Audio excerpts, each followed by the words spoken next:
Hey, 110 political parties getting ready for the 2027 general elections. What?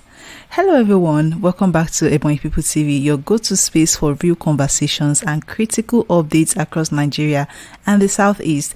Now, the Independent National Electoral Commission, INEC, has just released a list of 110 associations seeking to become political parties ahead of the 2027 general elections. Yes, you heard that right, 110. We already have 18 registered political parties, and now 110 more groups are knocking on INEC's door.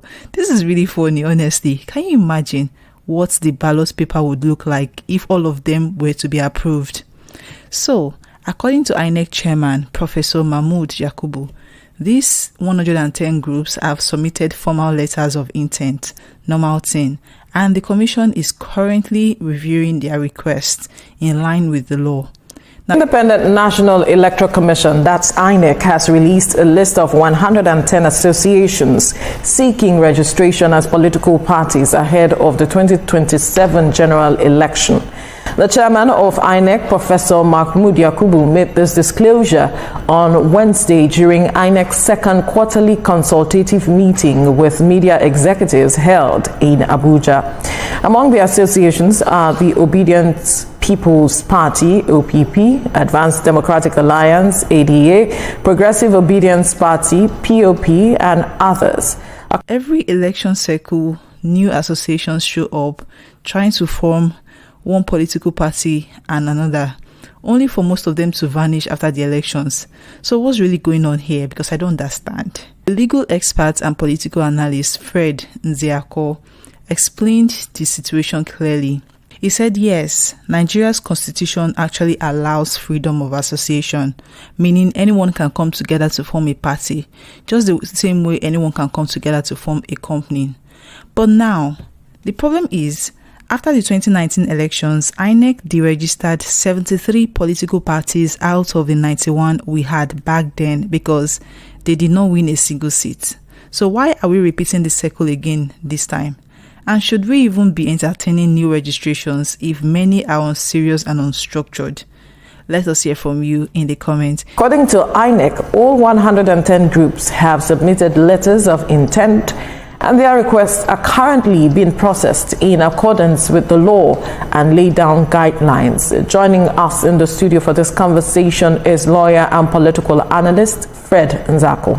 Well, it's good to lay some form of foundation before I answer that question. Why do people aggregate to register political parties, and why do they not continue?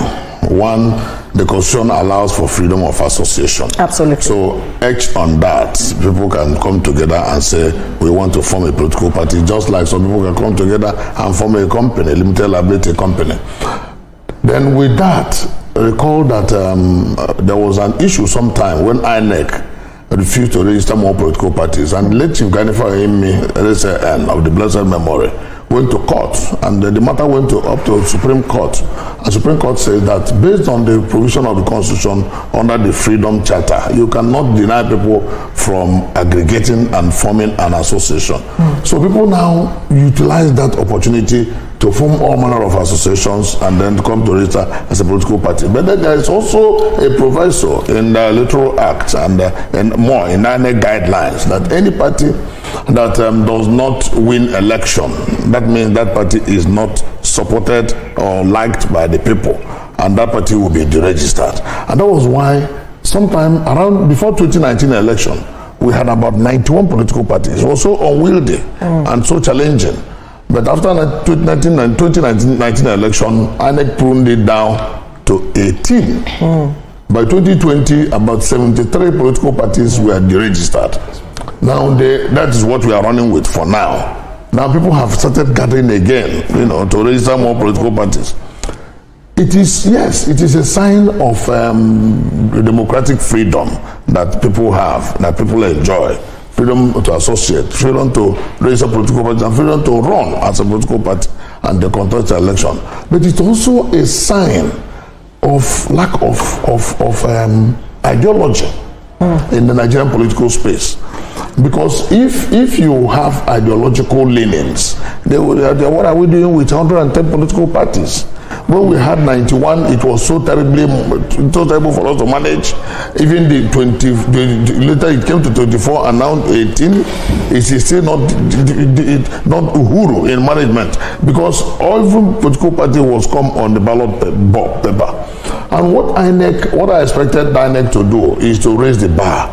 And if it is easy to just register, some political parties are inside the portfolio of the promoters. They have no office, they have no address, they have no spread, and then you begin to call them national party. You cannot be answering a national party when you are only in the portfolio of one man or two or of his cronies. That's not what you. So what we expect INEC to do is to raise the bar so that it makes it a little, not to make it stringent, but to make it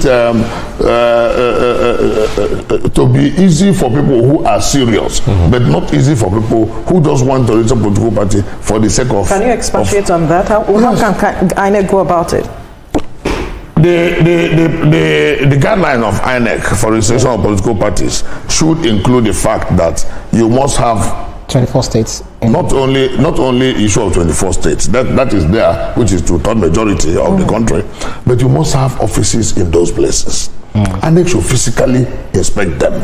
That is one. And then you must have a certain number of people that are coming together to do so. Because what we experience is that once there are few people, they claim to be the representatives of the rest. They claim to be representatives of the rest. Of course, in an executive capacity, you cannot have more than maybe 10 to 15 people.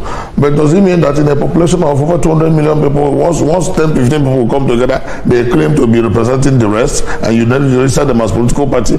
Because that what it means is that every 4 years we now run through this route until after the next election, before you know the parties that are not liked or not even wanted, or the parties that could not even win a councillorship seat.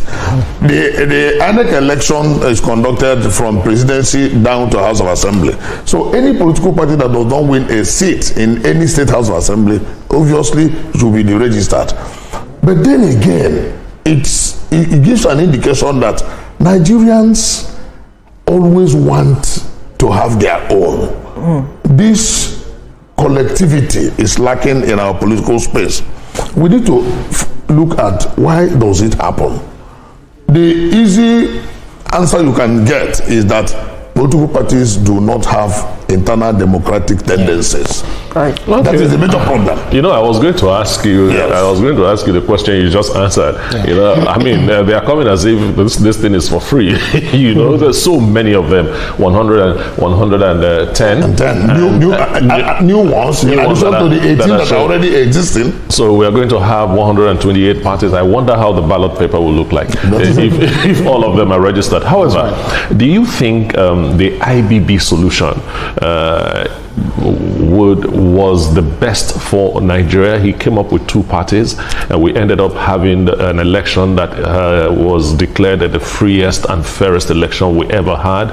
The processes to the elections were different, and after that particular election, Nigeria has not gone back to those things. Do you think the IBB solution would have been better? I would want to agree to that fact, because IBB solution was a little to the left and a little to the right, but it failed to provide something at the center.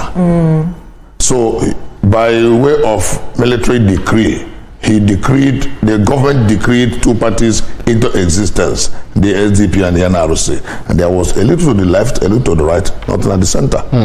Now it is important that we have something at the center, and that is why even in the largest democracy of the world, America, that we have borrowed from, they have a little to the left, the Republicans, a little to the right, the Democrats, and they have other fringes, independent, about 6 or 7 of them at the middle.